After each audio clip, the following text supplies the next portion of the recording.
La mort de l'homme selon le livre d'Urantia. Bonjour, je m'appelle Sławomir Jidenko, je viens de Pologne et je m'intéresse au livre d'Urantia. Je vous invite à la rencontre d'aujourd'hui. Bonjour à toi. Je voulais te parler de ce à quoi ressemble la vie après la mort selon le livre d'Urantia. Mais pour discuter de la vie après la mort, nous devons d'abord parler du phénomène de la mort elle-même.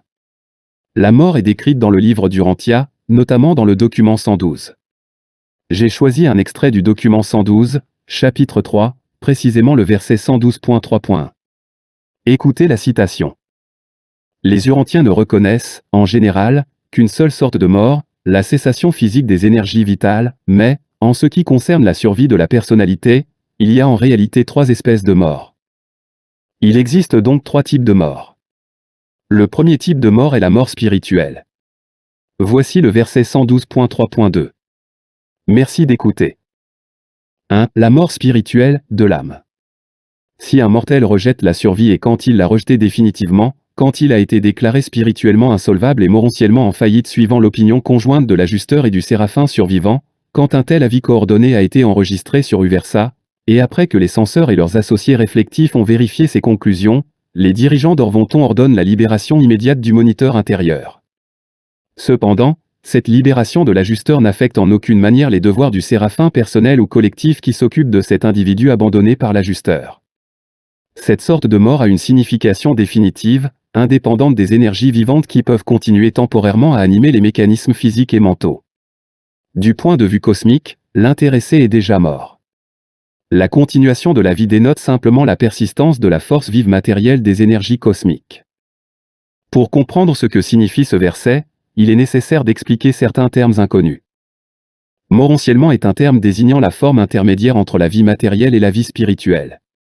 C'est ce que représente la morontia dans le livre d'Urantia. L'ajusteur est une particule divine qui réside dans l'homme. Le séraphin est notre ange gardien. Uversa est la capitale d'Orvonton. Les censeurs sont des personnalités spirituelles de haut rang. Orvonton est la voie lactée dans laquelle nous vivons.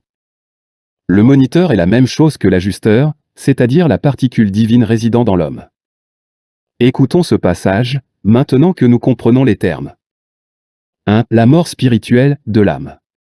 Si un mortel rejette la survie et quand il l'a rejetée définitivement, quand il a été déclaré spirituellement insolvable et morontiellement en faillite suivant l'opinion conjointe de l'ajusteur et du séraphin survivant, quand un tel avis coordonné a été enregistré sur Uversa, et après que les censeurs et leurs associés réflectifs ont vérifié ces conclusions, les dirigeants d'Orvonton ordonnent la libération immédiate du moniteur intérieur.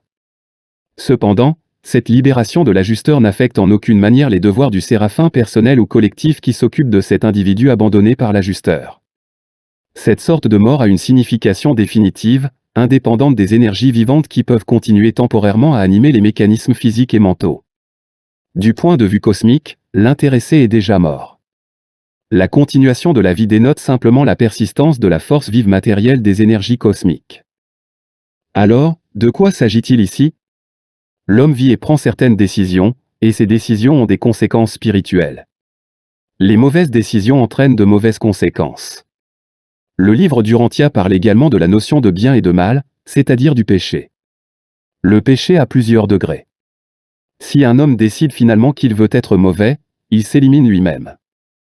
Voici, en résumé, comment le mal est gradé dans le livre d'Urantia. Si un homme commet le mal inconsciemment, cela n'est pas encore considéré comme du mal.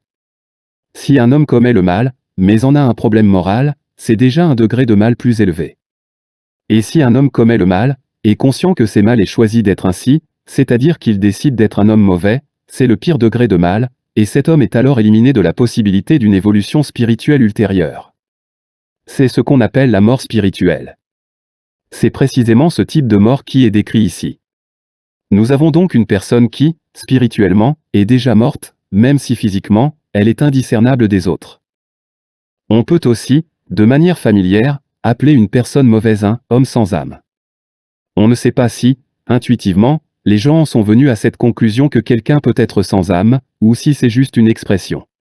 Quoi qu'il en soit, on peut être une personne sans âme, qui est déjà morte spirituellement, mais qui est physiquement indiscernable des autres personnes. Passons maintenant au verset 112, 3.3. Ici, le deuxième type de mort, plus facile à expliquer, est présentée. Écoutons la citation. 2. La mort intellectuelle du mental. Quand les circuits vitaux du ministère adjuva supérieur sont rompus par les aberrations de l'intellect, ou par la destruction partielle du mécanisme cérébral, et si cet état de choses dépasse un certain point critique où il est devenu irréparable, l'ajusteur intérieur est immédiatement libéré et part pour Divinington. Dans les annales de l'univers, on considère qu'une personnalité mortelle a rencontré la mort dès que les circuits mentaux essentiels de l'action volitive humaine ont été détruits. Et ceci est encore la mort, indépendamment du fait que le mécanisme vivant du corps physique continue à fonctionner. Privé du mental volitif, le corps a cessé d'être humain, mais l'âme d'un tel individu peut survivre, cela dépend du choix antérieur de sa volonté humaine. Ce verset devrait être compréhensible. Nous savons déjà ce qu'est un ajusteur, c'est une particule de Dieu résidant dans l'homme. Divinington, quant à lui, est un lieu dans l'univers réservé aux ajusteurs. De quoi s'agit-il ici ? Spirituellement parlant, l'homme est une volonté. Grâce à la volonté, l'homme prend des décisions, et cette volonté fonctionne grâce à l'esprit. Lorsqu'une personne perd ses capacités intellectuelles, elle ne peut plus prendre de décisions. En d'autres termes, tant que tu prends des décisions, tu es un homme. Si tu n'es plus capable de prendre des décisions, selon le livre d'Urantia, tu n'es plus un homme. Supposons qu'une personne tombe malade ou subisse un accident, mais survive physiquement, son corps continue de fonctionner, mais son esprit ne fonctionne plus. Cette personne ne peut plus prendre de décision, et à ce moment-là, l'ajusteur, c'est-à-dire la particule de Dieu résidant dans l'homme, est libéré. L'évolution de l'âme s'arrête au moment où la personne prenait encore des décisions, tant que sa volonté fonctionnait. À ce stade, l'évolution de l'âme de l'homme s'arrête, mais elle se poursuit après la mort. Enfin, le troisième type de mort, le plus courant. Lisons le verset 112, 3.4. 3. La mort physique, corps et mental. Quand la mort atteint un être humain, l'ajusteur reste dans la citadelle du mental jusqu'à ce qu'il cesse de fonctionner comme un mécanisme intelligent, c'est-à-dire à peu près jusqu'au moment où les énergies cérébrales mesurables cessent leur pulsation vitale rythmique. À la suite de cette désintégration, l'ajusteur prend congé du mental en voie de disparition, avec tout aussi peu de cérémonie qu'il y était entré un certain nombre d'années auparavant, et se rend à Divinington en passant par Uversa. Et pour finir, la mort normale, c'est-à-dire la mort habituelle, telle que tout le monde la connaît, la mort du corps et de l'esprit. L'ajusteur, c'est-à-dire la particule de Dieu, s'envole vers le ciel, et le corps se décompose en ses éléments matériels primordiaux. Voilà pour aujourd'hui. Prends soin de toi, nous continuerons ce sujet la prochaine fois. À bientôt.